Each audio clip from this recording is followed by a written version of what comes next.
Hello मित्रों, दोस्तों, भाइयों, बहनों, बेटियों। सन 1991 से 2009 के बीच में मैं 3 बार बोलिविया से भारत की यात्रा पर गया। हर बार यही तमन्ना रही कि एक बार सत्यनारायण गोयनका जी द्वारा सिखाई जाने वाली विपश्यना साधना किसी शिविर यानी साधना केंद्र में जाकर के सीखूं, क्योंकि 1983 में मैंने सीखी थी।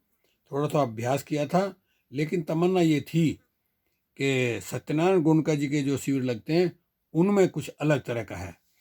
मगर हर बार भागदौड़ के समय यूं ही बीतता रहा। हर बार मैं अपना रजिस्ट्रेशन करवाता मगर जा नहीं पाता था। गाजियाबाद के इंजीनियर चरण सिंह ने कहा था, तुम्हारी पारमिताओं में अभी कमी है, तभी तो हर बार रजिस्ट्रेशन करा के भी नहीं जा पाते हो। ये मौके हर किसी को नहीं मिलते।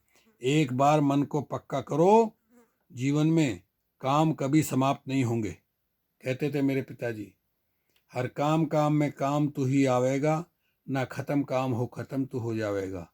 काम कभी खत्म नहीं होते, आदमी खत्म होता है। मैं समझता था 1983 में मैंने ये साधना जिला मेरठ के एक गांव के शिविर में सीख तो ली थी, वैसी होगी। मगर तमन्ना ये भी थी कि गुरुदेव सत्यनारायण गोयनका जी के शिविर की बात अनोखी है, क्योंकि सत्यनारायण गोयनका जी 69 में ही वर्मा से भारत में लाए थे, ऐसी सुन रखा था। तब सन 2009 में मैंने अटल निश्चय किया कि कुछ भी हो, मैं इस बार अवश्य साधना केंद्र में विपश्यना सीखने जाऊंगा। इत्तेफाक से इन दोनों मेरे डॉक्टर मामा जी की बेटी डॉक्टर मधुरतन भी भारत के दौरे पर इंग्लैंड से आई हुई थी। मैंने उसे भी कितनी बार पत्रों द्वारा फोन कर कहा था कि हर आदमी को अपने जीवन में कम से कम एक बार भगवान बुद्ध की विपश्यना साधना जरूर सीखनी चाहिए। वो भी कह देती थी, हाँ भैया, कभी ना कभी सीखूंगी जरूर। संयोग से मैं मधु बहन के साथ नेहरू पैलेस में किसी काम से गया तथा हेमकुंड टावर बिल्डिंग के पास से गुजरा था तो अचानक याद आया। मैंने मधु से कहा, बहन, कितना अच्छा मौका है, जा 10वीं मंजिल पर मेरा वे अपना रजिस्ट्रेशन करा दे। हेमकुंड टावर, उसमें 10वीं मंजिल में इसका ऑफिस था। इस बार ये साधना तू भी मेरे साथ सीख ले, वरना तू यूं ही कहते कहते रह जाएगी। सालों गुजर गए। मैंने कहा, ये निःशुल्क सिखाई जाती है।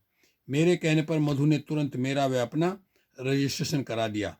मुझे भारत में यूं ही भागदौड़ करते हुए 11 महीने होने वाले थे।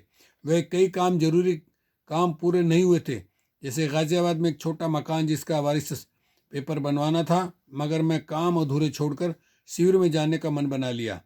इंजीनियर चरण सिंह से कहा, मैं 6 मई को शिविर में जा रहा हूँ। तब चरण सिंह ने कहा, लगता है तुम्हारी पारमिता जल्दी ही पूरी हो गई है, क्योंकि बहुत से बुद्धिस्ट व अम्बेडकरवादी लोग चाहते तो हैं कि साधना शिविर में भाग लें, मगर कहते कहते सोचते सोचते यूं ही मर जाते हैं। अच्छा किया तुमने रजिस्ट्रेशन करवा लिया।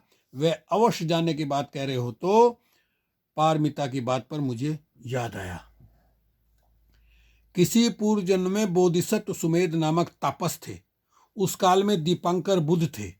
दीपांकर के समीप सुबोध ने बुद्धत्व की प्रार्थना की और ऐसे दृढ़ विचार प्रकट किया कि इसके प्रयास में मैं अपना जीवन का भी परित्याग करने को उद्यत हूँ। भगवान दीपांकर ने सुमेध के भूत भविष्य को जानकर तुम एक दिन अवश्य बुद्ध होगे ऐसा कहा। आगे तापस सुमेध ही गौतम बुद्ध हुए।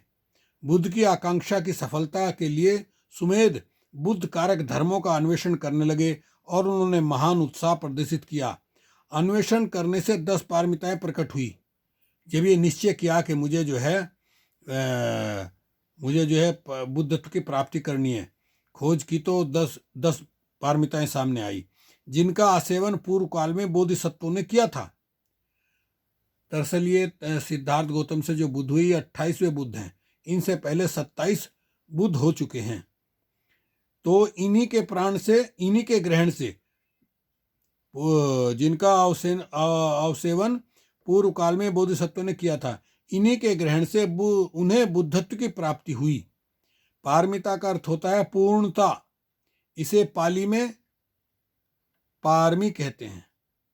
पारमी यानी पार लगाने वाली अर्थात गुणों की पराकाष्ठा। 10 पारमिताएं होती हैं। नंबर 1 निष्कर्मण यानी घर छोड़ना, संसार का त्याग करना।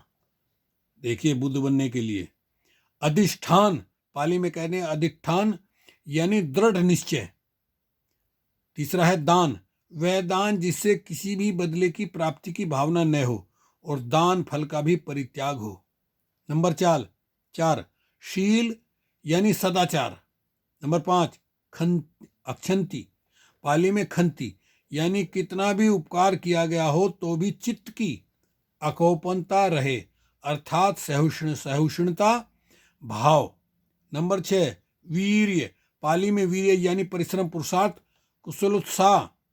नंबर 7 ध्यान, पाली में ज्ञान, इसको सत्य भी कहा है, यानी सम्यक समाधि, स्थूल सच्चाई से लेकर सूक्ष्मतम सच्चाई को अपनी अनुभूति से जानना और उसके परे इंद्रियातीत लोकातीत सत्य का निर्वाण साक्षात्कार करना।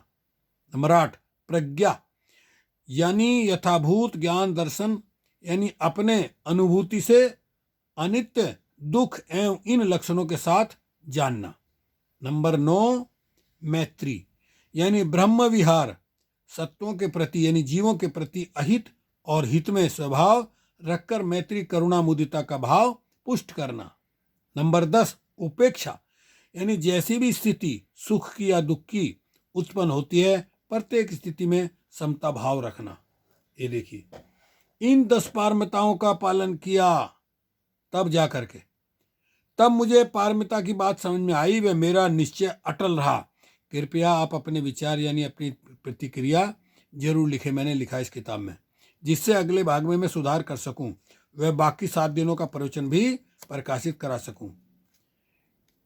मेरी ये किताब सुनकर लिखी गई है, जो व्याकरण की अशुद्धियों के लिए क्षमा प्रार्थी हूँ। वह मैं ये है यहाँ बोलिया में वह किताब छपी भारत में, तो प्रूफ रीडिंग की गलतियों के लिए भी मैं क्षमा प्रार्थी हूँ। आपकी प्रतिक्रिया की प्रतीक्षा में सत्यपाल बोध, समाज रत्न, बोलिविया। तो साथियों बताएंगे आपको धीरे धीरे आगे दूसरी वीडियो में कैसे मैं कर पाया विपश्यना साधना।